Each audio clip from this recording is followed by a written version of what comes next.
여러분 안녕하십니까? 저번에 제가 독일 국회의사당 방화 사건에 관해서 그 동영상 파일을 하나 올렸는데 그 댓글에 약간 좀 세부적인 내용을 알고 싶다고 해서 그 이전의 동영상을 약간 보완하는 입장에서 한번 올려보겠습니다. 1933년 2월 27일 이날이 이제 국회의사당 방화 사건이 일어난 날입니다. 그래서 이제 마지막 밤이자 새로운 시작이다. 이렇게 이제 제가 뭐 타이틀을 붙여봤습니다. 마지막 밤이다라는 얘기는 독일의 의회 민주주의 전통이 끝나는 시점을 얘기를 하고, 새로운 시작이라고 하는 것은 이제 히틀러의 그 수권법이 통과되면서 전쟁을 통해 가지고 폐허가 되는 시점까지의 그 야만성의 어떤 시절을 뜻합니다. 증거 없이는 처벌을 할 수 없습니다. 이게 이제 사법부에만 적용되는 게 아니라 모든 것에 이렇게 적용이 됩니다.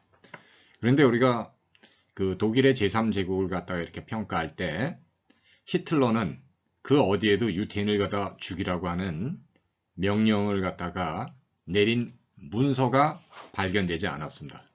그러면 히틀러가 유대인을 갖다가 610만씩이나 이렇게 절멸시킬 때 그런 명령을 내린 문서가 없다고 해서 히틀러가 명령을 내리지 않았다는 것이냐 이렇게 물어보면 그건 아닙니다. 그런데 지금까지 수많은 역사가들이 그럼 히틀러가 그 유대인을 갖다 절멸하라라고 하는 그 명령을 어디에다 기록해두고 남겨놨느냐 이렇게 이제 그 문서를 지금 찾고 있습니다. 아마 이 문서는 못 찾을 수도 있습니다. 왜냐하면 나치가 다 소각해버릴 수도 있으니까. 그래서 우리는 이렇게 증거 없이는 처벌할 수 없는데, 그러면 히틀러가 그 증거를 갖다 남기지 않았다고 해서 그럼 히틀러가 무죄냐? 이렇게는 얘기할 수 없다라는 거죠. 이것이 독일 국회의사당 방화 사건을 이해할 때 아주 좋은 그 이제 비교가 된다라는 거죠. 9시 15분 누군가가 카를 부베르트에게 국회의사당에 불이 났다고 신고합니다. 이 카를 부베르트는 경찰이었습니다.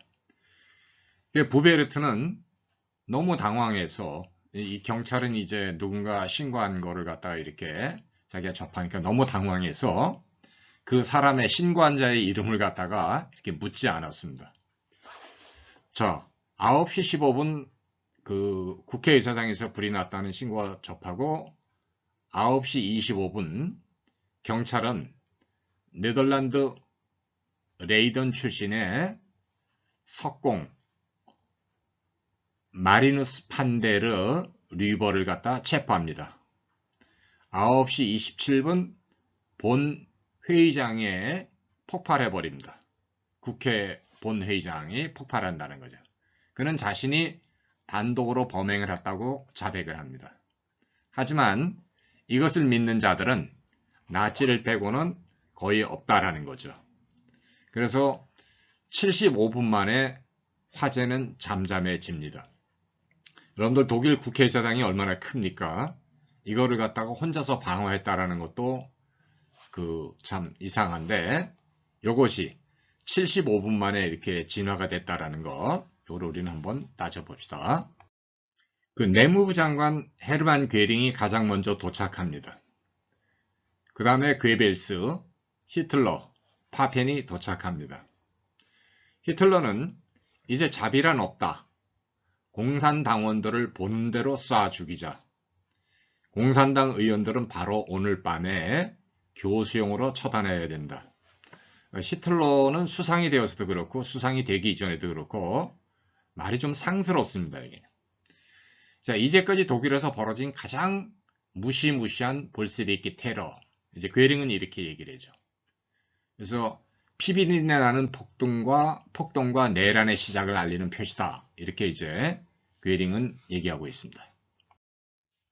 빈 알게마이너 짜이퉁 신문은 히틀러 내각으로부터 청부를 받은 자들이 국회의사당에 불을 질렀다는 사실은 거의 의심의 여지가 없다. 그 윌리 후리샤워가 이렇게 이제 그 비노 알게마이너 짜이퉁에서 이렇게 기고하고 있습니다. 베를린 비밀경찰은 공산주의자, 평화주의자, 성직자, 변호사, 예술가, 작가 등 나치의 적대적인 자들을 모두 체포하기 시작했다. 나치 돌격대원들도 사적으로 고문을 하고 살인을 저지릅니다. 베를린 사람들은 이 장소를 야만적인 강제 수용소라고 이렇게 불렀습니다. 히틀러는 헌법이 보장하는 절차적인 합법성에 따라서 민주적인 선거를 통해서 제1당 당수가 되었습니다. 그러나 히틀러가 37.6% 정도의 그 지지를 얻었기 때문에 단독으로는 수상이 될 수 없었습니다. 힌덴부르크는 우여곡절 끝에 총리로 하여금 내각을 구성하라고 명령을 합니다. 이때 이제 총리는 히틀러였겠죠. 그래서 국방부, 외교부, 핵심 부처는 힌덴부르크 대통령이 다 지명했습니다. 파페는 이제 부총리가 되었습니다. 그래서 이제 파페는 이제 남장님 내각, 파펜보다 히틀러는 더 우익에 가까웠다라는 거죠. 그래서 이제 나치당은 우파 중에서도 가장 극우에 속했고, 이제 파펜이 속한 이런 우파들은 이제 보수 우익에 속했다, 이렇게 보면 될 것 같습니다. 나치 행동대원 비렐름 프리크는 내무부 장관이 되었고, 괴링은 무임소 장관, 즉 책임지는 부처가 없는 장관이라면서 무임소 장관이 되었고, 그리고 독일의 5분의 3을 차지하는 그 프로이센주의 내무부 장관을 겸임했습니다. 그래서 프로이센주의 경찰은 5만 명 정도였고, 이거는 그 당시 독일 군대의 절반에 해당되는 숫자였습니다. 자, 힌덴부르크는 히틀러를 갖다가 게프라이터, 즉 이제 보헤미언 상병 내지는 쫄병이라고 아주 경멸적으로 이렇게 불렀습니다. 그래서 육군 일병은 힌덴부르크 원수와 귀족 출신의 파펜에 비하면 존재감이 미천했습니다. 이게. 그래서 귀족, 군부, 대기업, 보수 지식인들에 비하면 히틀러가 내세울 수 있는 것은 대중의 높은 지지뿐이 없었습니다. 반대로 독일 우파 보수 세력들은 바이마르 공화국 내내 지지율이 현저하게 낮았다라는 것을 우리는 좀 기억할 필요가 있습니다. 자, 히틀러가 제1당의 당수가 된 것은 맞고, 그리고 나치가 제1당이 된 건 맞지만, 이것이 과반수를 넘지 못했기 때문에 히틀러가 단독으로 수상이 될 수는 없었습니다. 그래서 파펜하고 이제 그 후켄베르크 같은 보수 우익들이 이제 힌덴부르크를 갖다가 이렇게 약간 설득시켰다는 건 좀 그렇고, 하여튼 힌덴부르크를 움직여서, 힌덴부르크는 히틀러를 갖다가 총리로 임명하고 싶지는 않았지만, 이제 파펜의 집요한 어떤 그 설득에 의해서 힌덴부르크가 마침내 이제 히틀러를 임명하게 됩니다. 그때 파펜이 뭐라 했냐면, 우리가 그를 애워쌌다. 우리가 그를 고용했다.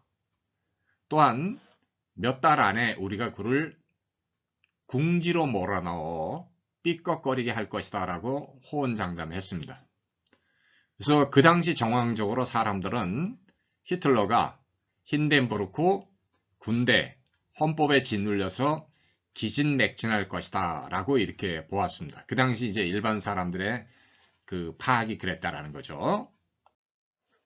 독일의 사회민주당은 1919년 38%의 높은 지지율에서 1933년 초에는 20%대로 하락해버립니다.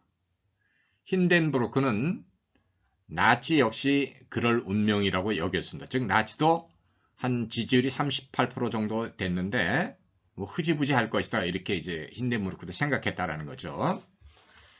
자, 나치는 돌격대원을 경찰로 채용하면서 야당 신문들을 폐쇄시켜버리고 집회를 금지하고 정적들을 테러하기 시작했습니다. 그래서 나치가 저질렀던 몇몇 아주 극악무도한 테러 사건들이 있었는데, 그 당시 독일의 이제 이런 어떤 그 나치 돌격대원들의 테러에 대해서 독일의 판사들은 거의 무죄 처리했습니다. 그리고 좌파들의 어떤 시위에 대해서는 가혹할 만큼 높은 처벌을 했는가 하면 이런 나치의 이런 어떤 범죄 행위에 대해서는 지나치게 관대하게 처벌하거나 거의 무죄 처리했다는 거죠. 그래서 독일 판사들의 그 우익화된 것, 이것은 우리가 기억해 볼 필요가 있습니다. 여하튼 나치는 비상대권을 통해서 국가와 헌법을 지키기 위해서는 모든 위험 요인들을 제거해야 한다는 입법을 통과시켰습니다. 그래서 이제 히틀러가 수권법을 통과시키려고 하는 목적이 바로 여기에 있는데, 그러나 그 의도하고 그 히틀러가 의도한 거하고 실제 그 현실에서 일어난 거에는 너무 많은 괴리가 있다는 걸 우리는 기억할 필요가 있습니다. 발터 키아올레는 처음에는 국회의사당과 책들이 불타고 곧 이어 유대교 회당이 불탔다. 그 다음 독일, 영국, 프랑스, 그리고 러시아가 불타기 시작했다. 이렇게 이제 쓰고 있습니다. 요거 우리가 바이마르 공화국 헌법은 매우 이상적이었습니다. 독일의 관용과 개방성에 이끌려서 폴란드와 러시아에서 유대인들이 계속 이주해 들어왔습니다. 그만큼 바이마르 공화국 시절에는 유대인들이, 외국에 있는 유대인들이 독일에 와서 이렇게 살 만큼 그만큼 독일이 개방적이었다는 거죠. 자, 파블로 피카소는 이렇게 얘기합니다. 내게 그림을 그리겠다는 이들이 있다면 나는 파리가 아니라 뮌헨으로 보내 교육을 시킬 것이다. 그만큼 바이마르 그 시절에는 이렇게 예술이나 학문도 많이 이렇게 활성화되고 장려되었습니다. 굉장히 자유주의적인 분위기였으니까요. 독일이 예술과 학문에 있어서 새로운 미래의 가능성으로 부상했다라는 것, 과학과 학문으로 명성을 유지했다라는 것, 이거는 우리가 기억해 볼 필요가 있습니다. 노벨상이 1900년부터 이렇게 제정돼서 주기 시작했는데 1933년까지 노벨상의 3분의 1을 독일이 쓸어갔다라는 거고, 세계 물리학 학술지의 3분의 1을 독일의 물리학자들이 이렇게 차지했었고, 화학과 제약 산업에서 세계적인 선두에 있었고, 자동차 시장에서는 독일이 미국과 경쟁할 만큼 치열한 높은 경쟁력을 확보했었고, 우리는 독일을 때로는 시인과 사상가의 고장이다, 이렇게 얘기를 해요. 그래서 2000년에 볼프 엽스트 지들러라고 하는 사람은 우물쭈물한 독일인은 더 이상 유럽을 위협하지 않는다. 하지만 누구의 마음도 사로잡지 못한다. 이렇게 이제 2000년에는 독일이 이렇게 밋밋한 존재가 됐다는 걸 이렇게 표현하고 있습니다. 자, 나치의 선전 중에서 이제 그 히틀러가 국민에게 헌신하기 위해서 개인적인 삶을 모두 희생했다. 이렇게 이제 선전을 하고 있습니다. 그런데 요거는 이제 그 독일의 그 어떤 그 프로이센의 기초를 닦았던 프리드리 대제가 군주는 국가의 제1공복이다 라고 하는 걸 갖다가 이렇게 말만 바꿔서 이렇게 변형시킨 거예요. 그래서 프리드리 대제라고 하는 것은 독일인들에게 어떤 존경의 대상이 되고, 그래서 바랄라 미술관에는 프리드리 대제의 어떤 그림이 이렇게 전시되어 있지만, 히틀러는 프리드리 대제가 군주는 국가의 제1공복이다라는 걸 갖다가 이렇게 이제 그 포장했다라는 거죠. 그래서 1932년까지 민주주의를 위협하는 가장 그 적대적인 두 정당이 있었다고 한다면 그건 공산당하고 나치였습니다. 극좌 공산당하고 극우 나치가 그 가장 대표적인 의회 민주주의의 적인데, 공교롭게 1932년에는 제1당과 그 다음에 공산당은 나치가 제1당이었고 공산당이 제2당이 되었습니다. 이렇게 이제 가장 많은 의석을 차지했다라는 거죠.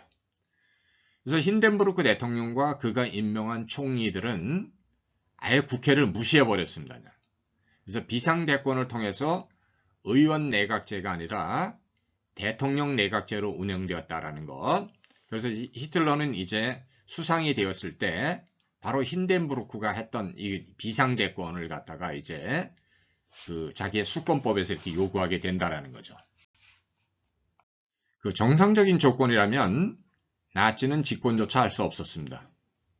독일이 비상대권을 통해서 유지해온 것처럼 바이마르 공화국 내내 이 비상, 특히 이제 1925년 후반부터 독일이 위기가 심화될 때마다 힌덴부르크 대통령의 이 비상, 소위 말해서 대권이 발휘가 됐다는 거죠.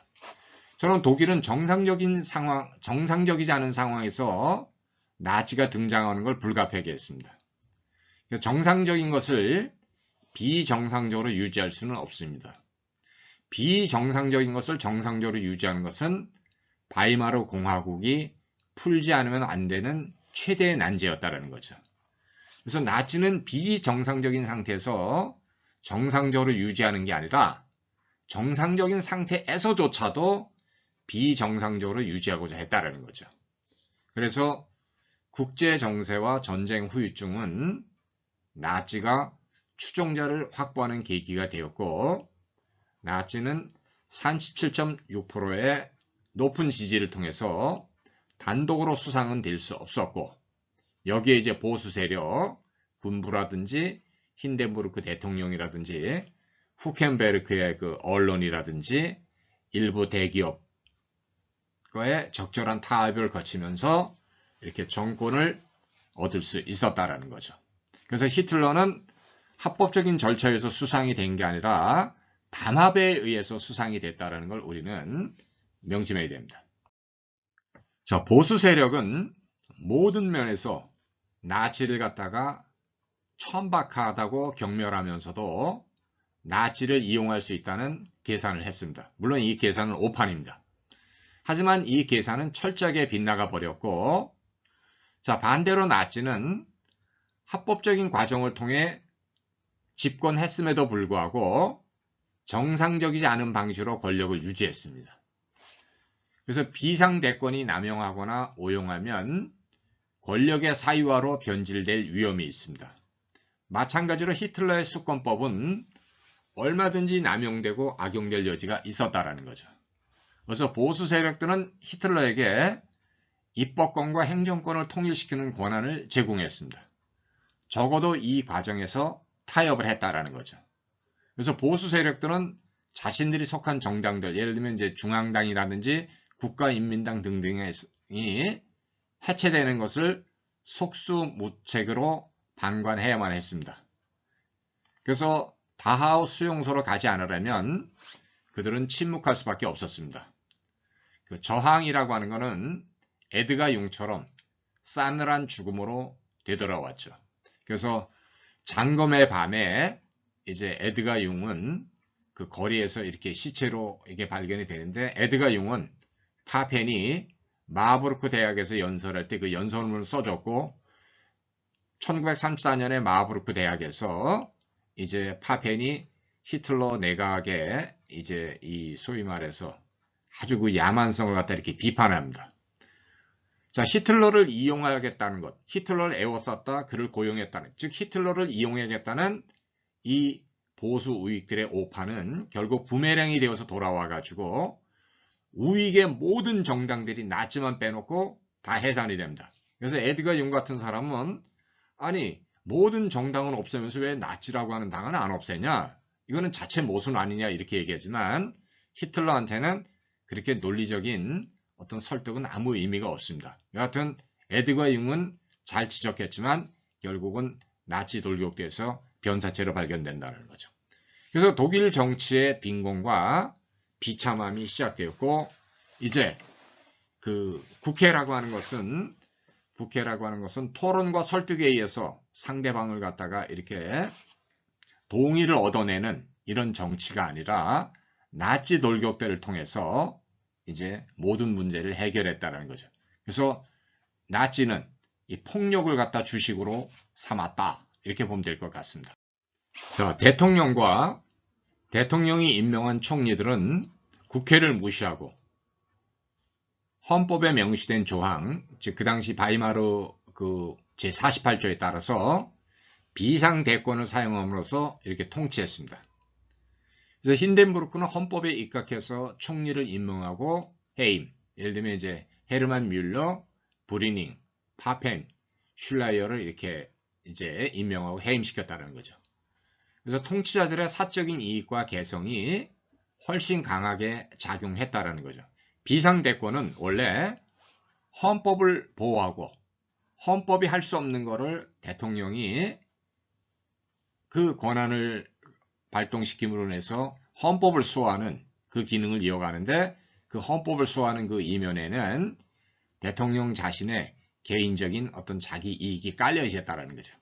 그래서 힌덴부르크는 균형 감각을 유지했다기보다는 바이마르 공화국을 갖다가 우경화하는 방법으로 이끌었다라는 것, 이걸 우리는 기억할 필요가 있습니다. 그래서 이제 1934년 히틀러가 통과시킨 수권법은 의회 민주주의의 완전한 죽음을 의미했습니다. 그래서 제동장치가 없어졌다라는 것, 그래서 총통 개인의 결단과 의지의 무제약적인 집행만이 통치의 핵심을 형성했다라는 거죠. 여기에 이제 독일의 특수성이 있다라는 거고, 나치는 정치를 갖다가 합법적인 어떤 동의를 통해서, 즉 상대방으로부터 동의를 통해 가지고 어떤 정당성을 충족하는 걸 지배로 보는 게 아니라 나치에게 있어서 지배한다라는 것은 통치한다는 것과 같았고, 통치한다는 건 곧 지배하는 거기 때문에 여기서는 그 어떤 설득이나 우리가 토론이 있을 수가 없었다라는 거죠.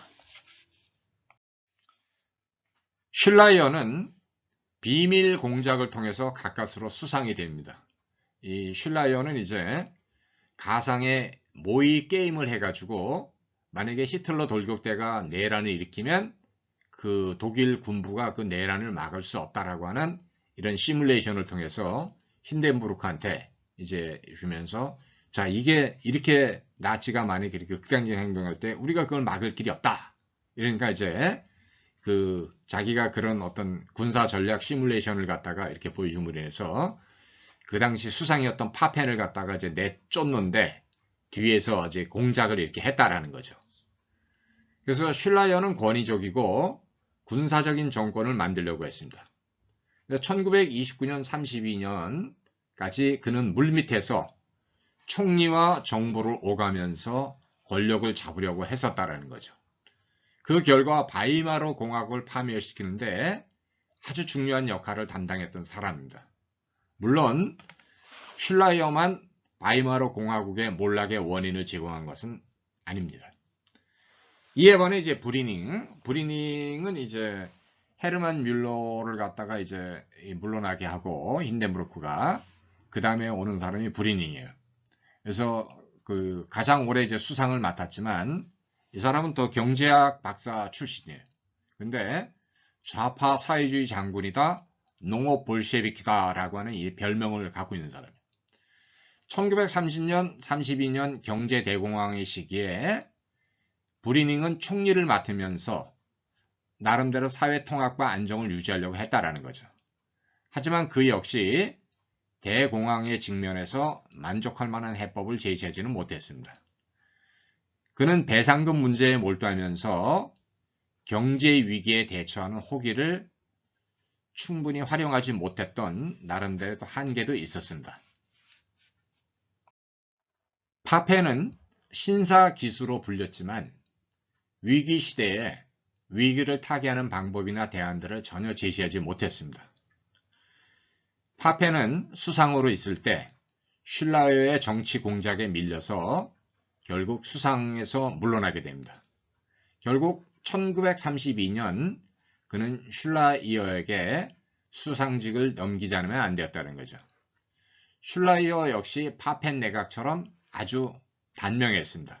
이 슐라이어는 3개월을 못 버텼으니까 그 뒤를 이어서 1933년 1월 30일에 드디어 히틀러가 수상이 됩니다.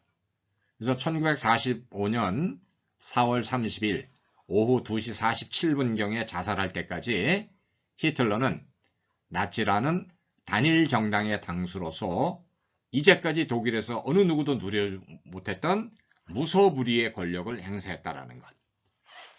그래서 나치의 등장에는 경제위기, 즉 1929년에 대공황이 크게 작용했었고 국제정세의 복잡성이 함께 작용했습니다. 그는 임시방편으로 대기업과 노동자를 봉합하고자 했다라는 것. 요거는 이제 히틀러가 이탈리아의 파시즘에서 요게 이제 많이 따온 어떤 발상 중에 하나입니다. 그는 경제를 준전시 상태로 유지했고 그는 이것이 초래하는 위기를 돌파하기 위해 전쟁을 갖다가 권력 유지한 방식으로 이제 남용하게 됩니다. 그래서 이제 그 샤흐트를 통해서 매포 어음을 갖다 발행하고 매포 어음을 발행함으로 인해서 독일의 군비를 확장하는데 이렇게 쓰는데 이거는 다음 기회에 우리가 얘기해 보기로 하겠습니다. 자, 히틀러는 객관적인 증거 없이 단지 감정에 호소하면서 독일이 공산주의자, 자본주의와 유대인, 프리메이슨 집단들에 의해서 위협을 받는다고 확신하고 이것을 이제 독일 국민들에게 이렇게 전파시켰습니다. 전파시켰다기보다는 세뇌시켰죠. 자, 히틀러는 위기를 키우면서 위기를 해소하는 소위 병주고 약주는 처방을 통해 통치했습니다. 즉 나치 돌격대로 하여금 테러를 갖다 자행하게 하고 또 그 테러를 갖다가 그 소위 말해서 근절시킨다는 어떤 명목 아래 강한 질서 유지, 그래서 어떤 경찰을 통한 통제 같은 걸 이렇게 처방하는, 즉 병주고 약주는 이런 이제 그 정책을 썼다라는 거죠. 그는 자신을 지지하고 한 추종자들을 항상 경멸적으로 대했습니다. 히틀러는 다윈의 진화론을 잘못 이해했으며 적자 생존을 갖다가 역사의 동력으로 삼았다라는 거죠. 그래서 히틀러는 파벌들 간의 싸움을 통해서 그 중에서 이기는 자를 갖다가 승자로 정하는, 그러니까 너희들끼리 싸워서 살아남는 자가 승자가 된다라는 걸 갖다가 이제 그 나치를 추종하는 어떤 그 자기 부하들에게 그걸 갖다 심어줬다라는 거죠. 자, 바이마르 공화국 시절 독일인들은 현상을 혐오하면서 정치를 경멸했습니다. 바이마르 공화국 14년 동안 무려 21번이나 내각이 바뀌었습니다. 정치 테러하고 폭력은 나치의 기본 통치술이었습니다. 자발적 동의나 토론에 의한 정치는 나치가 가장 경멸하는 통치 행위들이라는 거죠. 그래서 벼랑 끝 전술은 나치가 시정일관 추구한 것이었다. 그래서 독재 정권이 들어서서 국회를 해산시키고 지적인 자유를 모두 파괴하고 인플레이션, 테러, 내란이 시작될 것이다 라고 프리드리히 프란츠 폰 운루는 이렇게 예견했는데 이건 그대로 적중했습니다.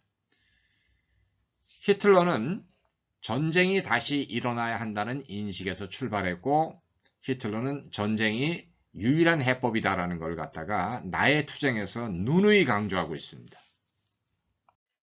자, 1934년 이제 장검의 밤이 6월 달에 일어나는데 6월 말과 7월 초에 여기서 이제 나치 구성원들 중에서 여러분들이 이제 이 신분을 갖다가 잘 파악을 해야 됩니다.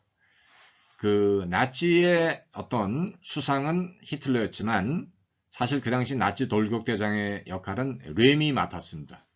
근데 렘은 아주 대놓고 대기업을 갖다가 부정하는 사람입니다. 근데 히틀러는 대기업을 갖다가 찬성합니다. 그래서 나치당 안에서 렘 추종자들과 그 히틀러 사이에는 이렇게 대기업을 바라보는 입장이 달랐습니다.